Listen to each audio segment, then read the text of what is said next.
إن الحمد لله نحمده ونستعين به ونستهديه ونستغفره. نعوذ بالله تعالى من شرور أنفسنا ومن سيئات أعمالنا، فإنه من يهده الله فلا مضل له ومن يضلل فلن تجد له وليا مرشدا. ثم أما بعد، أحبتي في الله، أهلا بكم ومرحبا بكم، وطبتم وطاب ممشاكم وتبوأتم من الجنة منزلا. وأسأل الله سبحانه وتعالى أن ينظر إلينا الآن نظرة رحمة، وأن يعتق رقابنا، وأن يذكرنا في من عنده، وأن يجعل هذه الكلمة خالصة لوجهه الكريم، وأن ينفع بها الأمة جميعا، إنه ولي ذلك والقادر عليه. ثم أما بعد، ما زلنا مع وصايا الحبيب صلوات ربي وتسليماته عليه، ونحن اليوم مع الوصية 30 بعد 100 الأولى، ومع حديث النبي صلى الله عليه وسلم: إن الله يرفع بهذا القرآن أقواما ويضع آخرين. هذا الحديث في مسند الإمام أحمد، وصححه شيخنا الشيخ الألباني رحمة الله عليه. فسنتحدث بإذن الله عن هذا القرآن.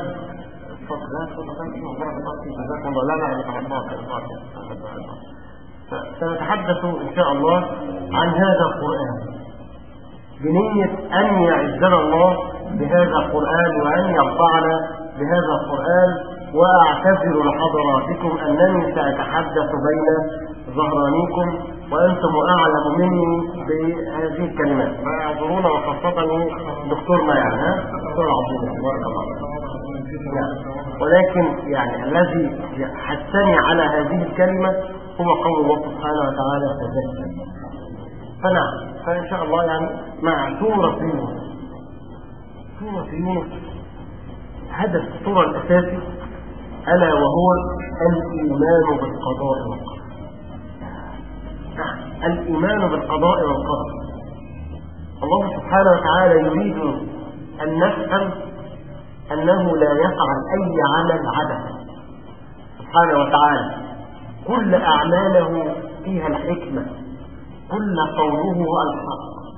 لذلك أكثر سورة في القرآن ذكر فيها كلمة الحق 23 مرة، تليها سورة آل عمران 13 مرة. نعم، 23 مرة كلمة الحق. رغم سورة يونس دي من الصور مش قوية أوي، سبحان الله. نعم، حتى نسأل أنفسنا سؤال واحد. أولا جزاكم الله خير. البعض يقول احنا مخيرين ولا مخيرين، السؤال التقليدي المشهور قوي ده، ويقول لك انا برضه انا ده ربنا مش شيء عليا كده. وان العبد يستشهد بحديث النبي صلى الله عليه وسلم: ان العبد لا يعمل بعمل اهل الجنه ثم لا يكون بينه وبينها الا ذراع فيسبق عليه الكتاب فيعمل بعمل النار فيكون من اهله.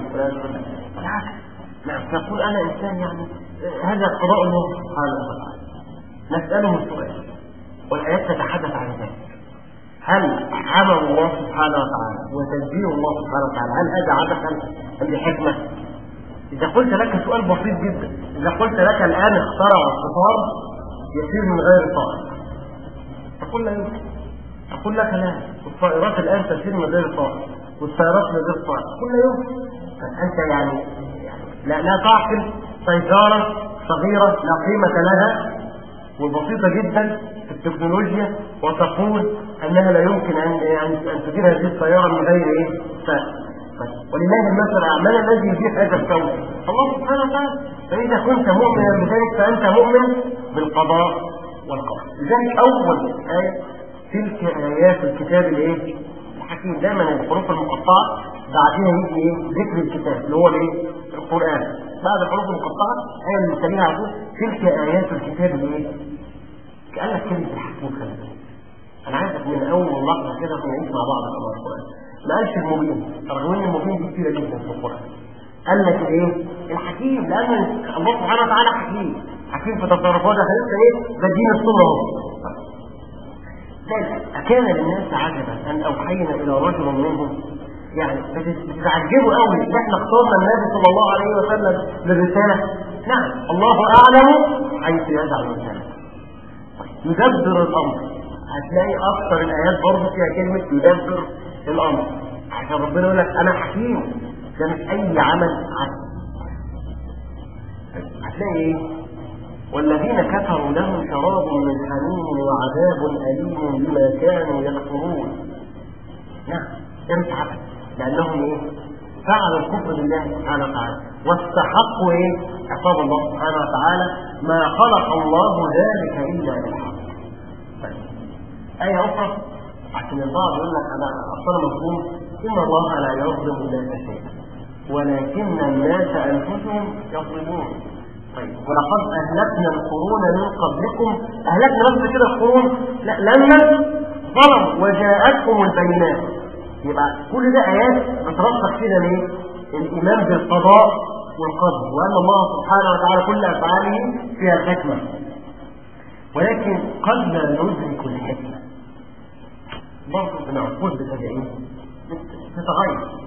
لما قلنا الساسة لما كنت تصحى غير لما بقيت ايه كبير، وبرضه بتتباين بين الناس ايه العقول. ده بيفهم الكلام بطريقه، ده بيفهمه بطريقه ايه اخرى. حتى ممكن النبي نفسه ما يفهمش حكمه الله سبحانه وتعالى. النبي نفسه عايز نفسه. سيدنا موسى، فسيدنا موسى مثلا وخلص زي ما عارفين القصه، يعني كلام الله سبحانه وتعالى، ولكن يعني لم يفهم الايه الحكمه من افعال مين؟ الخضر عليه السلام. فهتلاقي عندما ادرك السفينه وقتل الولد الايه الصغير. طب خلي بالك لو سيدنا موسى كان بص في حياته كده، هو عمل مثل هذه الافعال او تشبه، يعني زي غرق السفينه عمل غريب جدا ان هو يضرب السفينه، بس ربنا عارف ان هم بعد كده هيهلكوا الايه السفينه وهياخدوها ايه غصبا. لا، سهله افضل ايه اللي هي تغرق والناس يعني تغرق السفينه والناس تحيا افضل ما يقتلوا فيهم وياخدوا منهم السفينه. فانت موسى قومه رميته في الايه في البحر، صح ولا لا؟ وحطيته زي تابوت كده ورميته في البحر. ده حاجه تصرف غريب صح، بس في حكمه من الله سبحانه وتعالى، وربنا عارف ان هو ايه هيصل الى فرعون بهذه الطريقه. برضه سيدنا موسى تعجب من قتل الولد الصغير وهو قتل ايه نفس برضه يعني نعم كان قضاء وقدر زي جاي سكته قلبيه كده، وده جه بس لسه هيغم فجاله ايه سكته قلبيه ايه وراح ايه لم يقتلوا قتل حقيقي ولكن ايه قتل. هتلاقي القصه بقى بتحكي لنا قصتين قوي، قصه سيدنا موسى مع فرعون وقصه سيدنا يونس، وسمت السوره بسيدنا يونس عشان ناخد بالنا من القصه دي، وسيدنا يونس مع قومه. القصتين خلي بالك متشابهين قوي. النبي سيدنا موسى وسيدنا يونس كل واحد ذهب الى البحر، صح ولا لا؟ سيدنا يونس ذهب الى البحر وسيدنا موسى برضه ذهب الى ايه؟ الى البحر، صح؟ ده موقف فرعون. طيب فرعون امن وقوم يونس امنوا، بس ربنا بيقول لك بقى انا اهلكت فرعون ولم اهلك قوم ايه؟ يونس. طب ليه يا رب؟ صح ولا ما ممكن ما تفكر بقى كده؟ طب ما هو اثنين نبي كل واحد راح البحر، صح؟ واحد فرعون وقومه اغلقوا، والثانيين الا قوم ايه؟ يونس، دول اللي ربنا ايه؟ نجاهم. فرعون قال آمنت أنه لا إله إلا الذي آمنت به بنو إسرائيل. فربنا بقى نعمل في 6 حركات خلي بالك، يعني دلوقتي بقى الآن وقد عصيت من قبل وكنت من المفسدين. يبقى ربنا عارف إن في حكمة عشان لو ردوا لعادوا لما نهوا عنه. ربنا عارف، يبقى ربنا حكيم. شوف القصه ما بتجيش كده مع سوره يونس اعتبار، لا عشان ايه؟ نؤمن بالقضاء والقدر، وان الانسان بعمله هو الذي يصنع النتائج. يعني الانسان يبقى انسان مخير ولا مسير بقى؟ انسان مخير، في حاجات ربنا بيسير بيها الايه؟ الكون، ولكن الانسان مخير هو بقى يعمل الخير او يعمل الايه؟ الشر. عشان كده النهارده كنا بنتكلم في الفجر كده قلنا والشمس وضحاها، بنتكلم عن سوره الشمس وكلنا حافظينها، وقلنا القسم ده عجيب قوي. ربنا لما بيقسم بالشيء يبين اهميه ايه هذا الشيء، وعايز يلفت انظارنا لاهميه هذا الشيء، بس تلاقي كلمه واحده والشمس وضحاها والقمر إذا كلها كآيات وحاجات عظيمة جدا خلق الله سبحانه وتعالى. والشمس وضحاها والقمر إذا تلاها والنهار إذا جلاها والليل إذا يغشاها والسماء وما بناها والأرض وما طحاها. اقف بقى. لا بقى ونفس وما سواها هتخش على الإنسان؟ لا ده أنا هتكلم بقى على الإنسان شوية. طب ليه الأول ما قلناش على طول ونفس وما سواها؟ كان ربنا ممكن يقول لك ونفس وما سواها وكده بالإنسان وتعظيم الإنسان في الأول. لا، زي ما انا اخش على حضرتك كده دلوقتي المسجد كده وعايز اكلم الدكتور مصطفى، فممكن اقول للدكتور مصطفى الناس هتقول ايه؟ عايز حاجه. اما ممكن اقول ايه؟ يا شيخ عبد الحفيظ باشمهندس شريف، اما انت بقى يا دكتور مصطفى انا عايزك في كلام خاص. يبقى ايه؟ عرفنا بقى الدكتور مصطفى ده يبقى ليه كلام تاني خاص غيرنا خالص. ولله المثل الاعلى. فخلاص ربنا اقسم بحاجات عظيمه قوي بقى يا بس لا ونفس ايه وما سواها. وبعد كده قاعد يستضرب الله سبحانه وتعالى ونفس وما سواها خلاص كلمه فألهمها فجورها. ظروف الواحد بقى خلي بالك احنا نرجع بقى لكلام فرويد ده من العلماء الكبار قوي الكفر اسف. وتلاقي الناس علماء النفس بياخدوا اراء وكلام علماء النفس كلهم بيضرهم واحد لانهم مش مؤمنين. هم كلامهم اوله صح بس هيقف على كده. بيقولوا ان الانسان اي تصرف عشان يعمله في الحياه لازم في 3 مؤثرات بتاثر على الانسان، او على الاقل واحد من الثلاثه دول لازم هو المحفز للعمل. ايه الثلاثه دول؟ اول حاجه العوامل الوراثيه، يبقى في عامل وراثي. رقم 2 التربيه، تربيته نفسها. رقم 3 الظروف البيئيه اللي احاطت بيه. هذا صح. كلام صح ولا كلام غلط؟ كلام صح. ده الكلام ده بس كده ما بيقفوا على كده، يعني بيقول لك هم دول ال3 عوامل. لا، ونفس وما سواها فالهمها فجورها. هنقول ان هي الظروف الوراثه. واحد يقول لك اصل انا عصبي، اصل انا ابويا كده وجدي كده، هنبدا كده مسؤولين احنا عصبيين جدا وبتاع. طيب فمعلش يعني دي وراثه هنعمل ايه؟ شوف انت يعني الناس التانيين مش كده. طيب واحد تاني يقول لك انا مش متربي صح الصراحه، بس انا كنت يتيم على انا ابويا ما ربانيش، انا ابويا كان مش عارف ايه سابني، انا ابويا سابني في كذا وانا شفت مخدرات عشان كذا، ابويا كان في السعوديه ولا كده قصه حياتي صح. واحد ثالث يقول لك انا كنت كويس كنت باخد 100 جنيه ولا كنت باخد كذا وكذا ماشي، بعد كده بنت عملت عمليه ولا كذا محتاج فلوس، وقول للناس في المسجد ما بيدينيش ده ما بيدينيش، خلوني في الاخر اسمع. يقول لك شوف الظروف اللي كانت ايه صعبه ايه اللي خلتني كده. لا، ربنا بقى يبتدي بخير النبي محمد صلى الله عليه وسلم. يقول النبي صلى الله عليه وسلم اوذيت في الله وما اوذي من قبلي ولا من بعد احد، اكثر الناس بلاء الانبياء ثم الامثل فالامثل. ربنا ليه بقى بيحكم من ظروف عاديه حضرتك ومش عارف بنتك ولا كذا، لا دي ظروف ايه شديده جدا. طيب بص بقى الظروف الاشد والاشد تبقى على النبي صلى الله عليه وسلم وعلى خير الانبياء. ايه هي الظروف؟ النبي صلى الله عليه وسلم تموت والدته ويموت والده اللي يربوه. عشان واحد يقول لك اصل انا ما تربيتش كويس عشان والدي، نعم اب والام ليهم موضوعات عاليه جدا. طيب بس انت ممكن تتحكم في ارادتك والتقوى لله، ممكن تبقى حاجه ثانيه خالص حتى لو ما تربيتش، وانت ممكن تربي نفسك. شوف ازاي؟ يعني بص حضرتك النبي صلى الله عليه وسلم حتى من بعد ما والده ووالدته مات كل ما حد يجي يربيه عمه يروح ميت، مش لاقي حد خالص. شوف ازاي؟ طيب نشوف سيدنا يوسف. سيدنا يوسف كان يبقى مين والدي؟ ابن يعقوب بقى وهيربيه. لا، بعد خالص عن الطريق خالص. راح فين؟ مع امرأة العزيز. الناس دي كلهم كفر. يعني مش يقول لك معلش واحد يقول لك اصل انا بيتي يعني الشيخ انت ما تعرفيش والدي بيحاربني مش بيخليني اصلي في المسجد، ده والدك مسلم يا عم، ده والدك دي بتقعد تقول ليل ونهار والدك مسلم. لا دول كفر. طيب وكمان ايه قاعد فين؟ مع ناس زي ما بيقولوا كده المجتمعات العاليه والراقي قوي هاي الستيت وبتاع، وقاعد مع مين؟ مع امرأة الايه؟ العزيز. وتقول له ايه؟ يعني انت ربيتيه بقى خلاص ده زي ابنك ها؟ لا دي كمان بتراب وقال كيف لك. يعني قاعد في مجتمع فاسد وبرضه يطلع ايه؟ سيدنا يوسف يقول معاذ الله. سيدنا موسى كليم الله. طيب سيدنا موسى مين اللي رباه؟ فرعون وامرأته صح؟ فرعون ده كفايه يبقى ابوك فرعون، مش تقول بقى ابوك عامل كذا، لا ابوك فرعون. يعني رباه طبعا المفروض يشربوا على الكفر ده.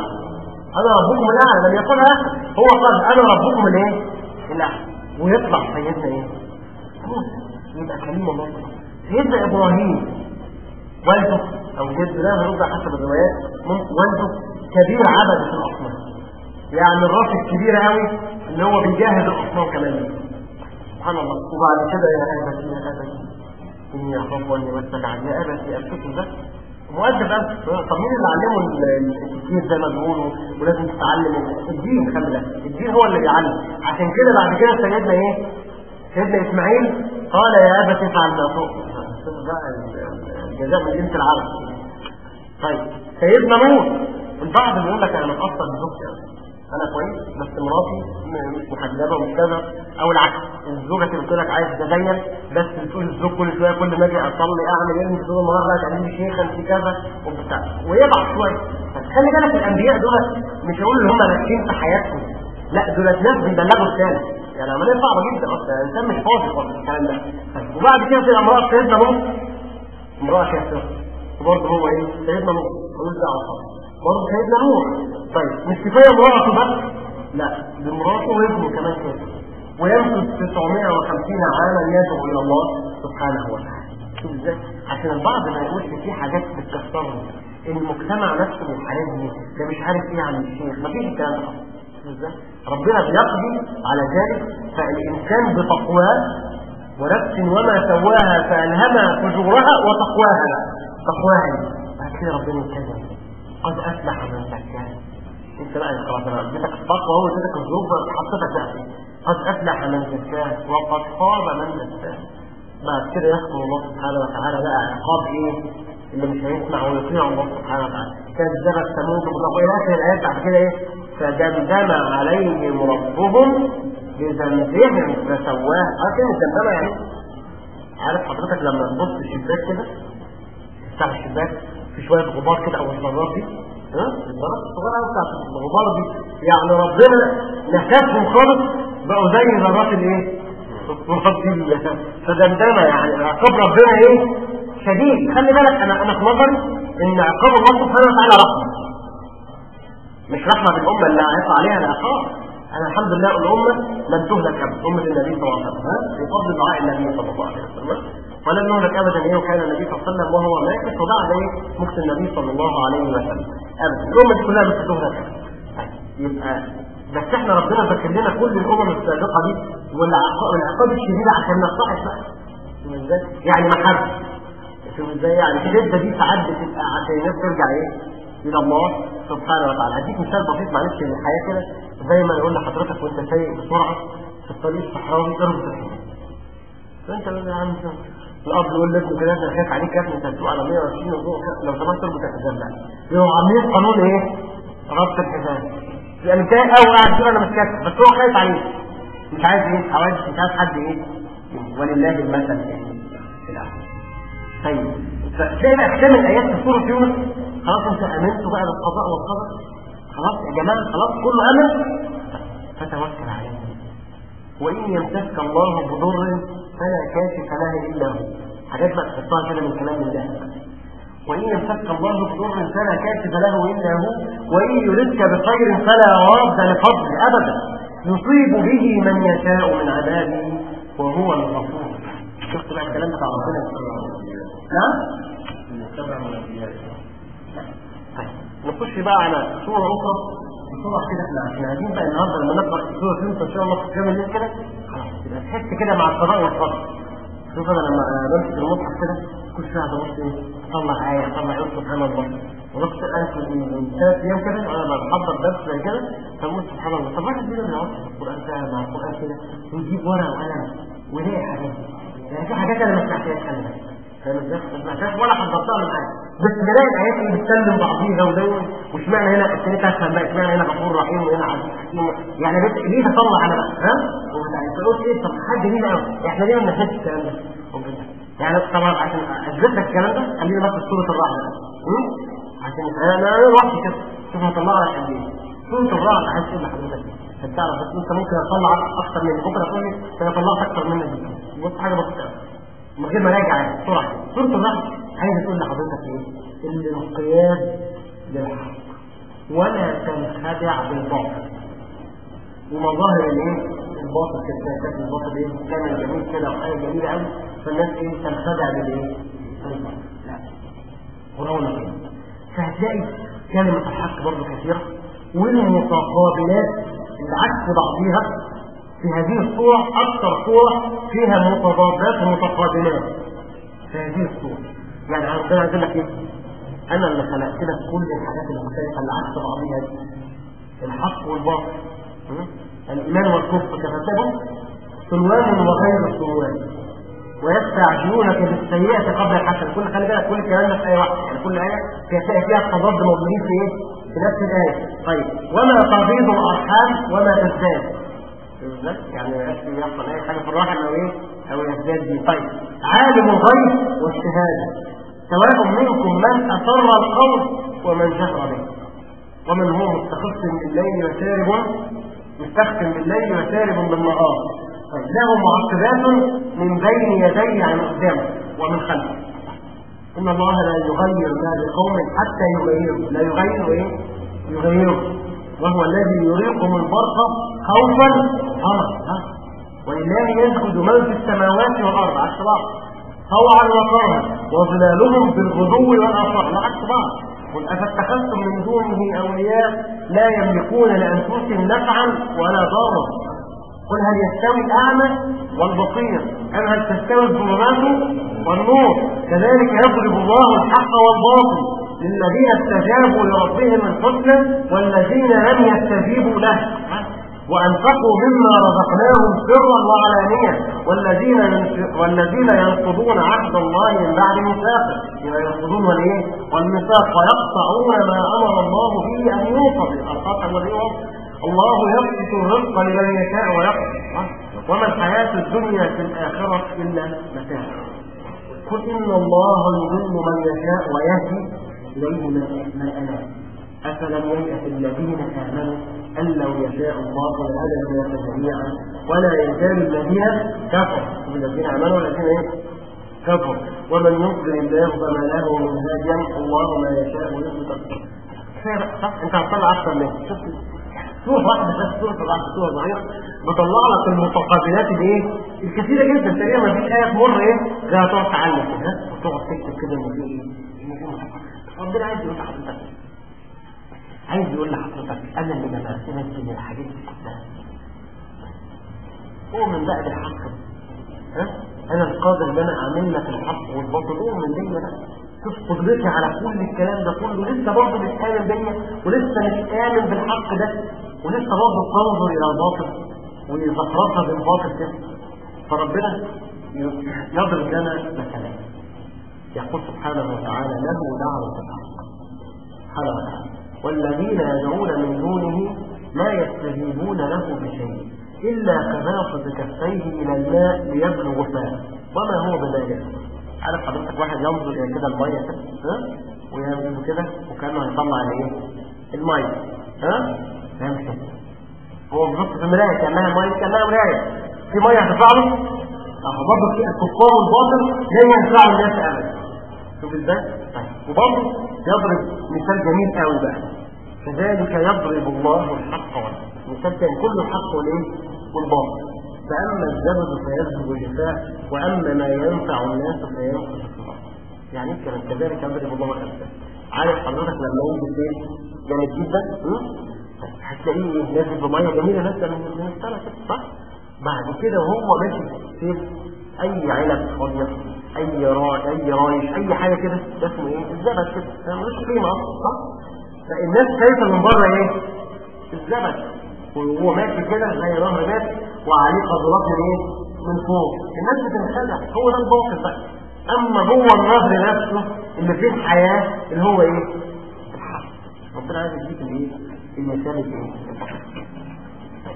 نرجع بقى للصوره بقى المهمه قوي، سوره ايه؟ الاعراف. سوره الاعراف دي 206 ايه؟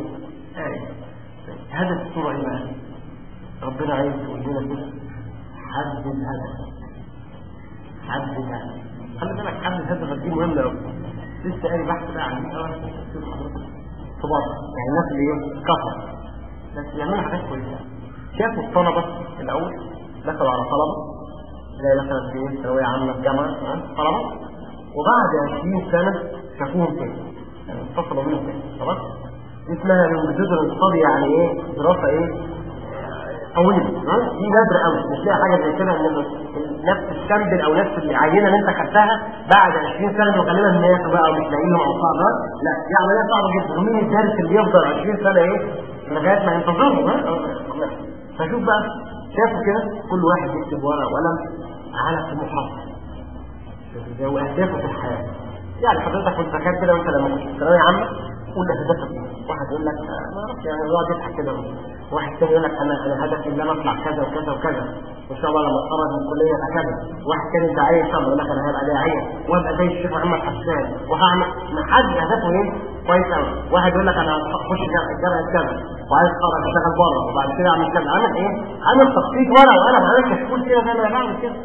فشافوا ايه ده في اوروبا بقى الناس المتقدمه لقوا ان الشباب 97% ما لهمش هدف مكتوب، يعني كاتبينه كده ومحددينه.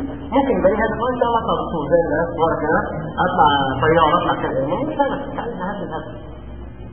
ولقوا 3% هم اللي محددين اهدافهم في ورقه وقلم. بعد 20 سنه شافوا كل واحد بقى اللي بقى مدير واللي بقى كذا واللي موظف واللي كل واحد عمل حاجه في حياته. شافوا 3% دول حققوا قد ايه في الحياه. الحياه يعني ايه؟ يعني الحياه الماديه، هم ما عندهمش ايه حاجات روحانيه، ملوش دعوه بالروحانيه خالص. وبيتكلم على اللي رفع المجتمع او ابتدى ايه فلوسه قد ايه، يعني بيشوفوا كده عمل اهدافه ايه بالظبط. لقوا ان ال 3% دول اللي كانوا كاتبين اهدافهم حققوها كلها. تاني حاجه لقوا اللي حققوا 3% قد اللي حققوا 97% مجتمع. متخيل ازاي لو عندنا 100 طالب 3 بس محددين اهدافهم وحققوا حاجات معينه قد ال 97% اللي حققوا كلهم. شفت بقى؟ يبقى كلمه لما اقول لحضرتك سوره اسمها الاعراف وتبقى 260 ايه 206 ايه عشان ربنا يقول لحضرتك يحدد هدفك بقى. ده انا قاعد بطول معاك قوي وتيجي في اول القران عشان اقول لك حدد هدفك. لسه لغايه دلوقتي ما حددتش هدفك ويضرب ده الايه؟ يبقى حدد هدفك ولا تكن سلبي. يبقى ده الايه؟ الهدف الاول. لذلك البعض خلي بالك ما بيحددش هدفه ويقول لك انا كنت خموش. حتى انت عارف البعض لما اقول له استاذ عمرو كذا يقول لك يا عم انا ماليش لسان كده زيه كده ايه ولابس في الكلام واجد في الفضائيات واتكلم ماليش دعوه ماليش قدره خالص. اقول لك كلمه هو مره قالها وقال لك انا اول مره ولا في الكلمه دي ومش هقولها تاني. انا بس لا فاكر الكلمه اللي هو قالها مره واحده. انا كنت لغايه ثانويه عامه بسكت اتكلم مع الناس، يعني بحس بالخجول ولو اتكلمت مع حد احس ان انا ممكن يتريق عليا غلط فما بتكلمش معاه. بس انا كنت بحب الدين، بحب الدين. لما حددت هدفي وقلت لازم انشر هذا الدين بقيت عمل. يعني معلش الواحد يقول لك اصلا ابني لا ده مش نافع ده ولا فجأة ثانوية عامة وبعد كده يفضل لغاية دلوقتي يبقى أول واحد في العالم أكثر برنامج مشاهد في العالم. كان الأول في المذياعة الأمريكية هو خد رقم واحد على مستوى العالم في المشاهدة، يعني الناس كلها بتشاهد في العالم أكثر واحد مين؟ طبعا مشاهد. رغم إنها المذياعة الأمريكية بتجيب لك حاجات ثانية وأكشن وحاجات لا مفيش كده كمان. ده برنامج ديني وأكثر ناس بتشوفه. يعني معناه إيه؟ ماليش دعوة ولا مصر ولا مش مصر، أنا بكلمك على إيه؟ إن هو حدد هدفه فحققه. عشان كده برضه ابنك لما يبقى صغير كده ده انت محطوط في القران ده مش عارف مش مشكله خالص. وبرضه ما نضغطش على اولادنا في حفظ القران. انا مش شيخ بقى خلاص انا اكتب اقول لحضرتك كلام علمي اصلا لسه بقول للشيخ مش الشيخ على حفظ في امام بيحفظ الناس فالكلام ده مهم قوي. بقول له ان في واحده بتكلم دكتور نفساني كبير قوي وشيخ عظيم برضه ناس محترم قوي ده دول اسمه يعني المهم بتقول له ايه؟ بتقول له انا ابني كان بسم الله الرحمن الرحيم.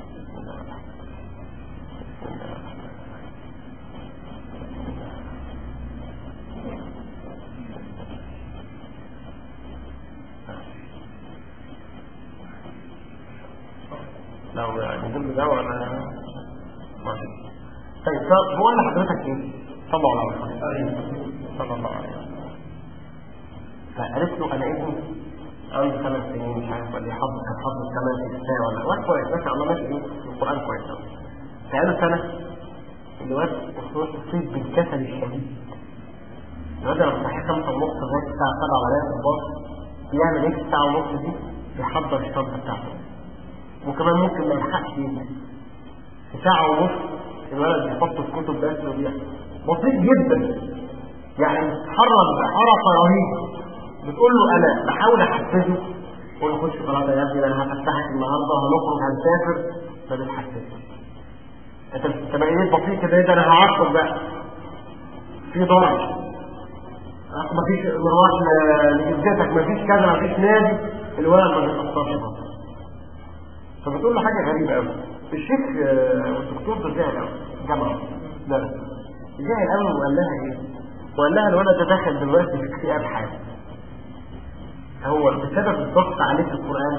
شوف عشان تعرف ان ابنك غير ابن واحد تاني ممكن مختلفين، والانسان دي عامل دي نفسه، فبتضغطي عليه حضرتك يحفظ يتفوق وهو قدراته ايه؟ محدوده. واحد تاني ممكن يتعصب مش عارف يعمل ايه، بس لا الولد قاعد يكتم في نفسه عملت له مرض ايه؟ لا فاثر على اعضائه بقى بسيط جدا. قال لها حله ايه؟ حله ده ينطلق في النوادي وتخليه طول النهار يلعب على الاقل لمده 6 شهور سنه لغايه ما يطلع من الايه؟ الاكتئاب الحاد ده. واقصى حاجه ممكن نعملها معاه ان احنا نراجع معاه بس الايه؟ الثمن ازاي ان هو ايه؟ لو ما رضاش خلاص شوف ازاي؟ نرجع بقى الكلام حد الهدف في اول سوره ايه؟ كتاب انزل اليك فلا يكن في صدرك حرج لتنذر به وذكرى للمؤمنين. البعض هنا حسنا حجوج وكده قلت لك ايه؟ عم كده اسمها حاجه بقى اجمال ولا بتاع؟ اصل انا بكتب لهم بصراحه، اصل انا اخش على الناس كده هم قاعدين شباب كده ولا مجموعه يتريقوا عليا، خش بقى ما تتكلمش لهذا الدين. لانك عندك بص للاسف الشديد الناس اللي مشهوره حتى خلي بالك في اوروبا او اللي مش هنقول هم ما عندهمش دروس، يعني ما عندهمش رجاله حتى زي ما بنقول كده، بس يعني اللي هو عمل القيادة عمل حاجه، يعني عمل حاجه مشهور قوي ولا حاجه عندهم، هتلاقيه محدد هدفه ان هو جامعه في الجامعه كده انا لازم اعمل كذا، انا لازم احقق اللي بالي كذا. ليه بقى سميت سوره الاعراف؟ ده السؤال المهم ده. ما مطلوب تعرف يعني عشان طبعا اعرف لو ما تساوي الحسنات بتاعتهم والايه والسيئات وقاعدين كده يبصوا على ايه اهل النار واهل الجنه ويطلعون يخشوا الجنه، قصه معروفه كمان.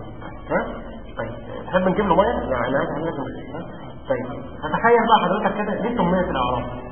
لان الناس دي هي ناس هتخش الجنه في الاخر، بس ناس حاسس بالاحزان وجايه الانتظار وصوره بشديد قوي. ربنا بيقول لحضرتك حد الهدف، ما تبقاش متخبط زيهم كده. يعني نصلي في الجامعه يلا نصلي، ما حدش قال لك نصلي، لا بتصلي في البيت عادي. واحد قال لك تتصدق، تروح نتصدق مره بالجنيه، اما في العاده انت ايه؟ تصدق. يعني واحد يقول لك حاجه واحد يقول لك تعالى يلا نتفرج على ماتش ونقعد كذا ونقعد قهوه تقعد معانا، ما عندكش هدف، مش محدد هدف، يا اما انت مع الناس دي يا اما انت مع الايه؟ مع نفسك.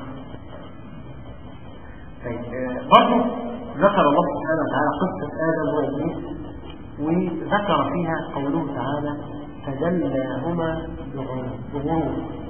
يعني عارفين يعني غرور؟ عارف حضرتك لما تيجي تجيب من كتير ميه مش بتنزل الدم كده صح؟ تخيل بقى حضرتك انت كده رحت جايب الحد ده المفصل بالدم ورحت حاطه في وسط الجيش ولا نزل تحت ولا ايه؟ هو الشيطان بيعمل معاك ده مش ربنا يقول لك ما تعملش كده بقى، خلي بالك بقى. بص الشيطان بيضحك علينا ازاي؟ يعني تصرف حتى احسن صح؟ من واحد يخلص كمل بقى، لا هو اخر شو ازاي؟ فدلهما. طيب ذكر برضه قصه بقى، قصه مشهوره واللي انا بحبها دايما وهو لا جاي معاك بحبها جدا انا. قصه ايه؟ اهل واسألهم عن القرية التي كانت حاضرة البحر إذ يعدون في السبت إذ تأتيهم حيتانهم يوم تأتيهم شرعا. قصة مش هقولها في كتير وانت حضرتها من هنا أنا أفتح إن أنا أقولها قدامي يعني أنا أخذت كبارها وأنا يعني طيب إذ تأتيهم حيتانهم يوم تأتيهم شرعا ويوم لا يسكتون لا تأتيهم حد فين ثلاثة حاجة خالص. كذلك نبلوهم بما كانوا يفسقون. الغلاء اللي احنا حاسينه دلوقتي خلي بالك والناس كلها الغلاء والدولة بما كانوا يفسقون يا جماعة. ربنا عامل لك الغلاء ده عشان اكتر حاجة تفهم ليه كانت تعرف بالحاجات المادية. احنا بينا كده ما نصورش روحانيات بقى، انت لا تصور. انت عايز ايه؟ لازم عايز ولادك تلاقي كل واحد يشوف حتى الشباب سابوا ليه؟ يقول لك اصل زميلي مات حتى، اصل مش عارف ابويا مات. يعني لازم يحصل لك مصيبه عشان ايه؟ عشان كده والعياذ بالله سب النبي صلى الله عليه وسلم حتى ترجع الامه الى ايه؟ الى الرشد بقى وترجع لسنه النبي صلى الله عليه وسلم. برضه ما حدش عايز يرجع لسنه النبي صلى الله عليه وسلم. طيب معلش، مقام النبي عالي بس يسب النبي صلى الله عليه وسلم. ليه؟ عشان الامه ترجع لسنه النبي. شوف ربنا بيعاملنا ازاي سبحان الله. طيب المهم طبعا احنا عارفين القصه ان الناس تختلف وبيحضروا وصفوا بيعملوا كده ويرموا السهام ويرموا الاشتباك الكلام ده كله. وأمة ثانية بقت ايه؟ بتاعت وبتابع الله وازاي تعملوا كده. وكان طبعا الهلاك بينزل على اي امه بتضعف ايه؟ انها تفتحها وبتعمل مشكله. أمة ثالثة بقى زي اغلب امتنا دلوقتي خليين يقول لك انا عايز اعيش، انا عبد المأمور، انا مش عارف ايه، خلاص خلي أمة ثالثة يقول لك انا عارف يعني الشيخ اللي كان صح. خلي بالك انا كنت زي نفس ربنا، انا كنت من 20 سنه من الاخوان، انا مش عارف انا كنت كده يقعد يحكي لك قصص بقى اللي هو كان خطير جدا وبتاع. ويقول لك انت عارف والله قريت تفسير القران كله قبل كده، طب انا مش عارف ايه، طب انت فين كده؟ يعني ايه بتاع القصه دي؟ صح ولا لا؟ بص بقى الايات بتقول لك ايه حاجات بقى شديده قوي. وإذ قالت أمة منهم لما تعظون قوم الله يهلكهم أو معذبهم عذابا شديدا. يعني يقول لهم انتوا مالكم كده؟ ما انت ربنا هينزل عليهم الايه؟ العذاب. دول بيعصوا ربنا، قال لهم ما تصطادوش يوم السبت هم بيحتالوا عليهم، ربنا هينزل ايه؟ العذاب. دي ناس وحشه جدا اصلا، ناس يهود وناس وحشه، ما لكمش دعوه بالنص. لما تعظون قوم الله يهلكهم أو معذبهم عذابا شديدا. قالوا ايه بقى؟ قالوا معذرة إلى ربكم ولعلكم يتقون. يبقى حضرتك ربنا هيسألك يقينا عن فلسطين. أيوة أنت كنت عايش من سنة كذا كذا، أنت بتاع 2008 ولا كده؟ أيوة أنا طيب حضرتك إيه أخبار فلسطين؟ عملت إيه كده؟ ما عملتش حاجة. لا أصل كان الحكام، لا يرجع الحكام ده. أنت حضرتك عملت إيه بقى عشان يعني تحرر المسجد الأقصى؟ ما عملتش حاجة. دول يقولوا معذرة إلى ربكم، يقولوا يا رب احنا كنا بنتفرع في النقابة، كنا بنادع، كنا بنوقف القضية في الناس المقاطعة، كنا شغالين. معذرة إلى ربكم ولعلهم يتقون. ممكن خلي بالك اللي هو بتلاقيه ممثل ولا دي كلمة بيرجع لربنا. أصل بص في فرق بين الغافل والعاصي. اللي تلاقيه عاصي قوي ده كويس، خلي بالك ده ممكن يرجع لأنه عارف إن هو إيه؟ على الباطل وبيجيب اكتئاب نفسه وبيشاف كل اللي إيه الموجود، بس عارف إن هو على الباطل. غير الغافل بقى، الغافل ده اللي هو ايه؟ ان هو يقول لك انا كويس عم الشيخ الحمد لله، لو انا زنيت هو انا سرقت ايه ناس وبتاع، وهو قاعد يقول الله ورسوله اصلا. يعني دي مصيبه كبيره اصلا. يعني هو فاكر ان ايه؟ ان الكبائر 3 4 وحاططهم كده ويقول لك الشرك بالله، بس يقول لك والنبي يا عم الشيخ والله، والنبي لما انت بتشرك هو بقى اساس اصلا انت فين بالظبط. وبيلاقي الراجل في الايه؟ في العمل لا شرك الايه؟ شرك المياه، وقاعد شغال برضه في الشرك بس هو مش دعوه. هو فاكر ان هو يعني لازم يعمل صنم ولازم ايه؟ ده اسمه انسان غافل. هنتكلم عن الغفله بعدين. طيب لما تعظون قول الله مهلكهم او معذبكم عذابا شديدا؟ قالوا معذرة الى ربكم ولعلكم تتقون. فلما نسوا ما ذكروا به انجينا بكره بالشاهد بقى، هو ده ربنا عايز لك تبقى ايجابي بالشاهد. انجينا الذين ينهون عن السوء، يبقى اللي كانوا ايه؟ لينهوا، هم كانوا 3: أمة سلبية، أمة إيجابية، أمة بتعصي إيه؟ الله سبحانه وتعالى. طب مين اللي نجا؟ أنجينا الذين ينهون عن السوء، يبقى الأمة الإيه؟ الإيجابية. وأخذنا الذين ظلموا بعذاب بئيس بما كانوا برضه يفسقون. فلما عتوا عما نهوا عنه قلنا لهم كونوا قردة خاسئين. ربنا مسخهم كمان سنة. طيب يبقى حضرتك دلوقتي ربنا ذكر حاجتين: الناس اللي دعت إلى الله سبحانه وتعالى خلاص نجاها، والناس الثانية الذين ظلموا أخذناهم بعذاب بئيس وخلاهم قردة. طب مين الأمة السلبية بقى الثالثة؟ ما ذكرتش بس صح؟ قال المصحف إيه؟ مفيش خالص. العلماء ليهم قولين، من قولين شداد قوي كده. القول الأولاني قالوا ربنا لم يذكرهم يعني إهمالا لهم، مش مهم اصلا الذكر في كتابنا العزيز ده، لا مش مهم خالص. دول الناس كانوا سلبيه، مش عايز اقول لك حتى كان حالهم ايه، نزل عليهم عذاب ما ايه، لا ما يستحيش حتى ان انا اذكر. شوف التهميش من الله سبحانه وتعالى، لا عقد مين. البعض قال لك لا، هو ربنا كلامه واضح قوي: انجينا الذين ينهون عن السوء. خلاص يقولوا كده واخذنا الذين ظلموا. يبقى مين الذين ظلموا بقى؟ اللي هم ظلموا انفسهم ووقعوا في المعصيه، والاخرين برضه ظلموا انفسهم لان السكت على الحق شيطان ايه؟ اخرس في الاثنين ايه؟ وقعوا في ايه؟ زي واحد فتح مثلا محل خمره ولا مش عارف ايه ولا بتاع، يقول لك انا بشرب. طب انت شايف هو انت اللي عامل كل حاجه، او شايف ان الدور قاعد بيزني هو ايه؟ ساكت ولا يبلغ عليه ولا يعمل اي حاجه ولا بتاع. انت هتيجي ايه؟ يوم القيامه كانك زي هتلاقي بعد كده بقى ربنا بيقول لك اياكم والغفله. السلام عليك. اكثر صوره فيها كلمه الغفله بقى. زي انا بقول لك حاجات اهو، احنا قلنا مش عايزين سلبيه. السلبي ده انسان غفله. لا انسان غفله. عشان اياكم والغفله وكونوا ايجابيين. هتلاقي بص بقى الغفله كثيره ازاي. بص بقى الايات بقى اللي فيها غفله كده لما لك بسرعه كده. وإذ أخذ ربك من بني آدم من ظهورهم ذريتهم وأشهدهم على أنفسهم ألست بربكم؟ قالوا بلى شهدنا أن تقولوا يوم القيامة إنا كنا عن هذا غافلين. هي أخرى ولا تكن من الغافلين. كل الصراحة كلمات أولئك كالأنعام بل هم أضل أولئك هم الغافلون. سبحان الله. لو تشوف الغفلة بقى بتاع ايه بقى الغفلين؟ الذين اتخذوا دينهم لهوا ولعبا. يعني كده هتلاقي يا يحيى خذ الكتابة بقوة. شوف ازاي خذ الكتاب بايه؟ بقوة. خذ انت وانت وكتبنا له في الالواح من كل شيء موعظة وتفصيلا لكل شيء فخذها بقوة. اي اخرى خذوا ما اتيناكم بقوة. بني اسرائيل ايه ده؟ يبقى بقوة. اللي حاسس كده معلش ان هو يعني عادي كده بيصلي في الجامع والحياة عادية خالص كده مش واخد الدين ايه؟ في ايجابية. اللي عايز يبقى ناجح في اي حاجة يقول لك ده انا تعبت.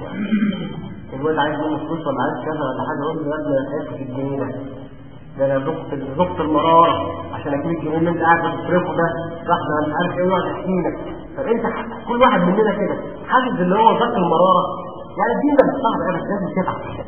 عرفنا ولا واخدين كده الحياه كده بسيطه ما شاء الله. لا ده سهل ما شاء الله. لا يعني النهارده انا بنعمل عن نفسي كده فكنت نفسي الاخ ده يكلمني يقول لي يعني انا معلش انا الشيخ بتاع والكلام ده وانا محضر كلمه كده لما يعني وانا بصلي السنه كده حضرت كلمه فكنت عايز اتكلم. هو قال لي لا ممنوع فكل ساعه يلاقيني لسه بتكلم عليا هو يبصلي كده وانت كنت هتقول عن ايه؟ وقعدت اقول له بقى اتكلم عن كذا فلاقي الموضوعات كان كده ان انا وصلت. فانا كنت اقول ايه؟ يبصلي كده هو عايز ايه؟ يعتذر يقول لي معلش انا ببص له كده وانا في نفسي عايز اقول له ايه؟ ان هو ده طريق الانبياء. انا مش بدخل في نفسي يعني بس انا بقول لك ان هو ده طريق الانبياء. انت لازم تمنع ولازم ايه؟ تضرب ولازم ايه؟ كل حاجه بس ده الطبيعي. بص بقى عكس بقى الناس الغفله دي الناس الإيجابية بقى. مين أكثر ناس إيجابية؟ أهل الجنة.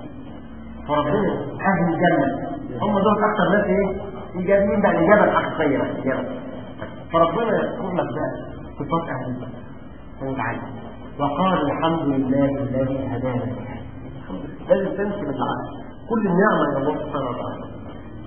وقال الحمد لله الذي هدانا لهذا وما كنا لنهتدي لولا أن هدانا الله لقد جاءت نصر ربنا بالحق ونود أن تكون الجنة أورثتموها بما كنتم تعملون.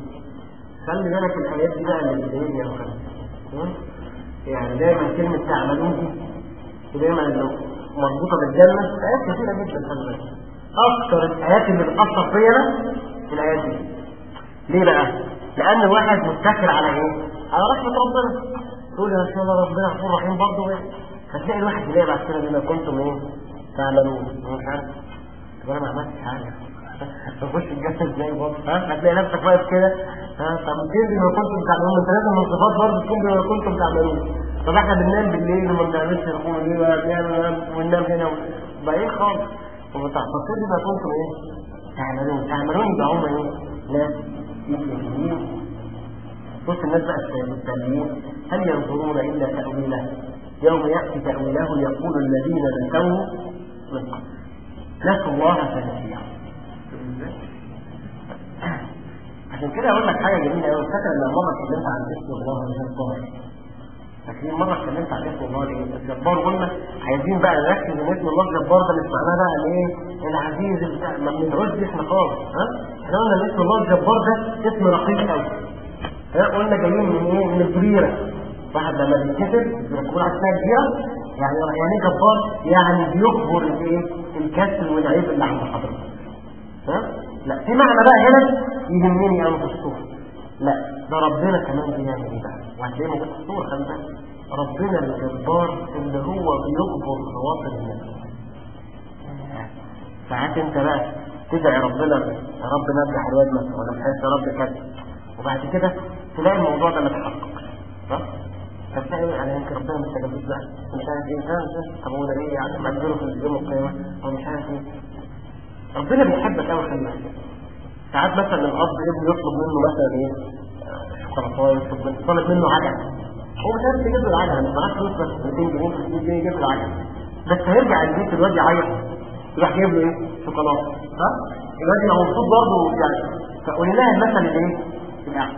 ربنا بيجبرنا ساعات انت تطلب حاجه مثلا عايز تحقق حاجه في رمضان مثلا بالنسبه للناس الناس نفسهم يذوقوا ليله القدر. يقول الكلام ده للنساء عايزين يذوقوا مثلا ليله القدر، ومجتهد قوي تلاقي يوم ايه 26 جالها الايه الدوره الثانيه.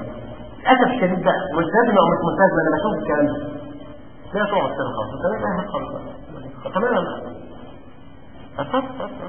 بتلاقي كده ايه بقى ولا طب تذكر ربنا تقولي 1000 مره لا اله الا الله اعملي حاجه. لا طول ما هي مش بتمسك المصحف كده ومش هتصلي يبقى تقعد كده مالهاش اي ايه مالهاش فائده. لا ولا هتصوم ولا اي حاجه. لا انا مش كده. لا فبص بقى حضرتك ربنا مع سيدنا موسى قال موسى قال ربي ارني انظر اليك. يوم يسأل قال ربي ارني انظر اليك قال لن تراني ولكن انظر الى الجبل ازاي استقر الى اخر الايه الايه. طيب ما خلاش سيدنا موسى ينظر الى الله سبحانه وتعالى هو اسمه كلام الله سبحانه وتعالى. لا هو كان عايز يشاهد الله سبحانه وتعالى امنيه جميله طبعا. فربنا ما اداهاش ايه الامنيه. بص الايه اللي سميها على الايه اللي سميها بص يعني اسمه الجبار بص قال يا موسى اني اصطفيتك على الناس برسالاتي وبكلامي. الآية ممكن تجيب على 10 آيات. لا الموضوع سيدنا موسى لعالي كان نفسه يشوفني بس مش عارف ما في الدنيا والجبل ايه استاذ وهو حر موسى لا بس ربنا اصطفاه وبقى كلمه من ايه الله سبحانه وتعالى.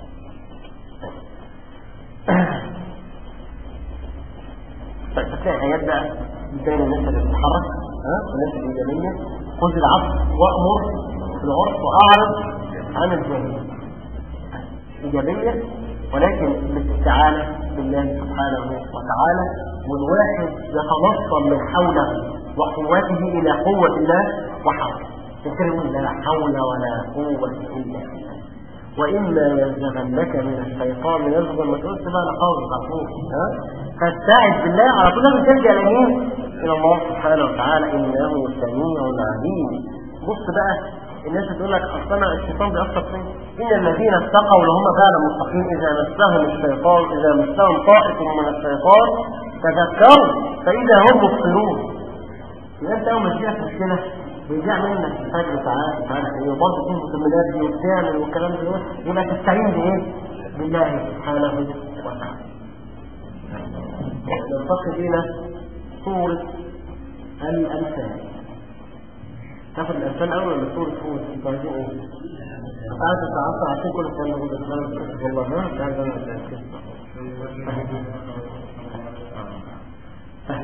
ناخد سيدنا سيدنا سيرات الموت ده مش هنقول كده. تعرفين الآية اللي سيدة النبي صلى الله عليه وسلم في آية يعني هي اللي ايه اللي سيدة النبي يعني ايه هود وأخواتها في رواية هود لا بس في ايه هي اللي سيدة النبي صلى الله عليه وسلم. فاستقم كما في الآية المحورية كانت بهدف السورة يعني السورة كلها بتدور حوالين الآية وهنستدل دلوقتي فاستقم كما أمرت ومن تاب معك. مش انت بس كلنا مش انت من التوابين دلوقتي ومن امه النبي صلى الله عليه وسلم، ولا انت ايه؟ هنقول دلوقتي خلي بالك احنا ومن كان معك بص لازم ايه؟ النبي هنجيب دلوقتي كل رسول والامه اللي معاه في نفس الصوره. فاستقم كما امرت ومن تاب معه ولا تطغوا انه بما تعملون بصير ولا تركنوا الى الذين ظلموا فيمسكم الله. عشان كده حسن البصري يقول عجبا لاستقامة هذا الدين جعله الله بين لا ولا. جعل الله استقامة هذا الدين بين لا ولا. فقالوا كيف ذلك؟ قال ألم يقل ولا تطغوا ولا تركنوا، لا تطغوا ولا ايه ولا تركنوا، علينا تطغوا ولا تركنوا. هقول لحضرتك دلوقتي الأمة بتاعتنا بالضبط، الأمة الآيات دي كلها عايزة تحل المشكلة اللي احنا فيها دلوقتي. يعني احنا لو احنا وعينا هذه الصورة كل ما تحلها تتحل. ازاي؟ الآية بتحل الثلاث حاجات السلبية اللي بيقع فيها الناس عند المحن. ازاي؟ دلوقتي حل كده المسلمين بيقتلوا في ايه؟ في كل مكان ما يمسكش بسيط امل فالناس كلها ايه؟ يعني هتلاقي بقى الشباب بالذات خاصة تصرفاتهم كده لازم واحد من الثلاثة. الناس دعوة ناس كويسين لو رقم 4 احنا عايزين نحل الايه؟ الثلاث مشاكل دي هدف الصورة. اول واحد ان هو خلاص بقى ما بيعملش حاجة يقول لك مفيش امل خلاص تغير ايه؟ انا مش عارف اغير مفيش بتاعي هغير لي حتى المعادي ولا هغير كذا مش هغير حاجة خالص هغير الدولة الأمة كلها ده واحد تاني بقى ولا تطغوا اللي هو النوع الثاني اللي هو ايه بقى؟ لا ده نعمل عمليات إرهابية بقى ونبقى في الأذان أول إن شاء الله ولا أول إن شاء الله بعد الصلاة.